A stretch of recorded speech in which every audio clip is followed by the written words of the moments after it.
Hi అండి. Good morning. అందరూ ఎలా ఉన్నారు? బాగున్నారా? నేను చాలా బాగున్నాను. ఈరోజైతే సండే స్పెషల్ రెసిపీస్ చూపిస్తాను మా ఇంట్లో చేసినవి. మీరైతే ఎలా చేస్తారనేది కామెంట్ చేయండి. వీడియో చూసిన తర్వాత నచ్చితే లైక్ చేయండి ఫ్రెండ్స్. ఫస్ట్ అయితే స్టవ్ మీద ఒక పెద్ద గిన్నె పెట్టాను. ఈ గిన్నెలో ఏంటంటే ఒక 2 స్పూన్ల ఆయిల్, 2 స్పూన్ల నెయ్యి వేసాను. బిర్యానీ మసాలాలు లైట్గా దంచుకుని వేసాను. ఉల్లిపాయ, పచ్చిమిర్చి పొడవుగా కట్ చేసినవి వేసుకుని అవి వేగిన తర్వాత టమాటా ముక్కలు వేసుకోవాలి.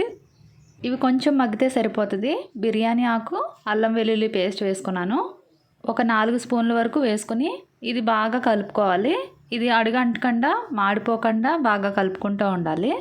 మీడియం హీట్లో పెట్టుకొని మాడిపోకుండా ఫ్రై చేసుకుంటూ ఉండాలి. ఈ లోపల కొత్తిమీర, పుదీనా అయితే కట్ చేసుకుని పక్కన పెట్టుకున్నాను. బియ్యం ముందుగానే రెడీ చేసుకున్నాను. ఇవి 3 గ్లాసుల రైస్ అనమాట. నార్మల్ బియ్యమే, అంటే సాంబా మసూరు. కొబ్బరి, గసగసాల పేస్టు, కొంచెం కరివేపాకు వేసాను అనమాట. అందువల్ల ఈ కలర్ వచ్చింది.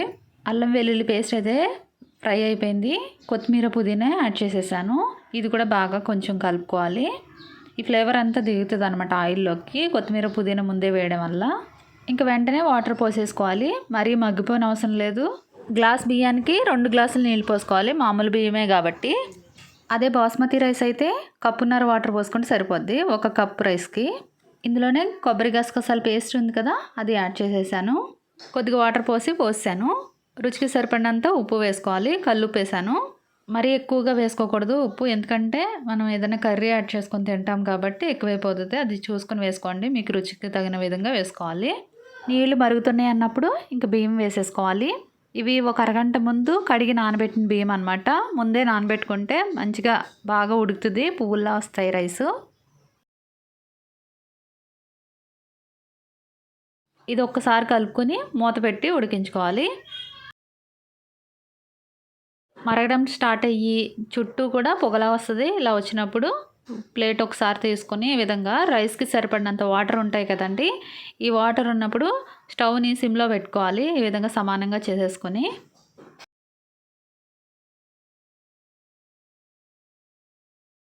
సిమ్లో 10 నిమిషాలు ఉడికిన తర్వాత మూత తీసుకుని నెయ్యి యాడ్ చేసుకోవాలి పైనుండి.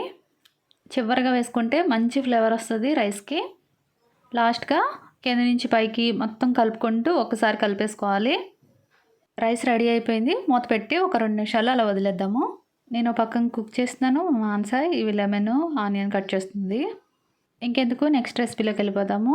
బండి పెట్టుకుని ఆయిల్ వేసుకుని ఉల్లిపాయ, పచ్చిమిర్చి ఫ్రై చేసుకోవాలి. బ్రౌన్ అయ్యేంత వరకు వేయించుకున్న తర్వాత చికెన్ ముక్కలు వేసుకోవాలి. కొంచెం పసుపు ఒక 1/2 స్పూన్ వరకు వేసేసుకున్న తర్వాత బాగా కలుపుకోవాలి. ఇందులోంచి వాటర్ అది వస్తుంది కదా, దీనిలోనే కర్రీకి సరిపడినంత కారం వేసుకోవాలి. మనం తినేదాన్ని బట్టి వేసుకోవాలి కారము. రుచికి సరిపడినంత సాల్ట్, అల్లం వెల్లుల్లి పేస్ట్ 1 స్పూన్ వరకు వేసి బాగా కలుపుకోవాలి. 2 నిమిషాలు మూత పెట్టి మగ్గించామంటే వాటర్ అది వస్తుంది కదా బయటికి. ఇంక కర్రీ ఉడకడానికి సరిపడినంత వాటర్ పోసుకోవాలి. 10 నిమిషాలు మీడియం హీట్లో ఉడికిన తర్వాత ధనియా పౌడర్, గరం మసాలా వేసుకొని దీనిలో చిక్కగా గ్రేవీ రావడం కోసం ఇందులో పౌడర్ వేస్తాను, చెప్తాను అదేంటది అన్నది. ఇదిగోండి, ఇదే జీడిపప్పు, బాదం పప్పు, పుచ్చపప్పు అనమాట, వాటర్ మిలన్ సీడ్స్. ఇవన్నీ కలిపి పౌడర్ చేసిన పౌడర్ ఇది. దీన్ని ఒక 4 స్పూన్ల వరకు వేసుకుంటే సరిపోద్ది. అంటే చిక్కటి గ్రేవీ కోసం మనకి ఎంత సరిపోద్దో దాని ప్రకారం వేసుకుంటే చాలు. ఇది ఆల్రెడీ పౌడర్ ఉంది కాబట్టి నేను వేసాను, లేదు అంటే గ్రైండ్ చేస్తాను అనమాట. గసగసాల పేస్ట్ కూడా వేసుకోవచ్చు. ఇది 10 నిమిషాలు ఉడికిన తర్వాత కొంచెం కొత్తిమీర, లాస్ట్కి పుదీనా వేసుకుని వాటర్ కన్సిస్టెన్సీ పోయి చిక్కటి గ్రేవీ తయారైన తర్వాత స్టవ్ ఆఫ్ చేసేసుకోవాలి. ఇదిగోండి, ఇలా వస్తే చాలు. దీన్ని ఒక బౌల్లోకి తీసేసుకున్నాను. చికెన్ గ్రేవీతో, రిచ్ గ్రేవీతో, అది కూడా చాలా బాగుంటుంది టేస్ట్. ఇది అయిపోయిన తర్వాత నెక్స్ట్ రెసిపీలోకి వెళ్ళిపోదాం. చికెన్ని చిన్న చిన్న పీసెస్ కింద కట్ చేశాను. వీటిని ఒక బౌల్లోకి వేసేసుకుని రుచికి సరిపడినంత సాల్టు, కారం, 1/2 స్పూన్ వరకు పసుపు, అల్లం వెల్లుల్లి పేస్టు, ధనియా పౌడరు, గరం మసాలా పౌడరు వేసుకోవాలి. 2 ఈక్వల్గా వేసుకోవాలి. ఈ ఉప్పు, కారం, మసాలాలు బాగా పట్టేటట్టు చికెన్కి కలుపుకోవాలి. 10 మినిట్స్ పక్కన ఉంచిన తర్వాత కార్న్ఫ్లవర్ 2 స్పూన్లు, 2 స్పూన్ల మైదా పిండి వేసుకోవాలి. 2 ఈక్వల్గా వేసుకోవాలి. ఇందులో వరిపిండి కూడా వేసుకోవచ్చు కావాలంటే, ఇంకా క్రిస్పీగా వస్తాయి. దీనిలో ఒక ఎగ్ వేసుకోవాలి. ఫుల్ ఎగ్ వేసేయాలి. బాగా కలిపేసుకోవాలి. ఇలా మిక్స్ చేసుకున్న దాన్ని ఒక 10 నిమిషాలు పక్కన పెట్టేసుకుందాం మూత పెట్టుకొని. నెక్స్ట్ ఈలోపు ప్యాన్ పెట్టుకొని ఆయిల్ వేసుకోవాలి. ఆయిల్ హీట్ అయిన తర్వాత ఒక్కొక్కటిగా తీసుకుంటూ విడివిడిగా ఆయిల్లో వేసుకోవాలి. చాలా బాగా వస్తాయి, బయట తిన్నట్లే అనిపిస్తాయి. ఇందులో ఫుడ్ కలర్ మాత్రం వేయలేదండి, అందుకే కలర్ ఈ విధంగా ఉన్నాయి. ఫ్రై అయిపోయిన తర్వాత చికెన్ పకోడీ రెడీ అయిపోయింది. ఈ సండే స్పెషల్ రెసిపీస్ మా ఇంట్లో ఇవే. వీడియోలో అందు కామెంట్ చేసి చెప్పండి. నచ్చితే లైక్ చేయండి ఫ్రెండ్స్. బాయ్.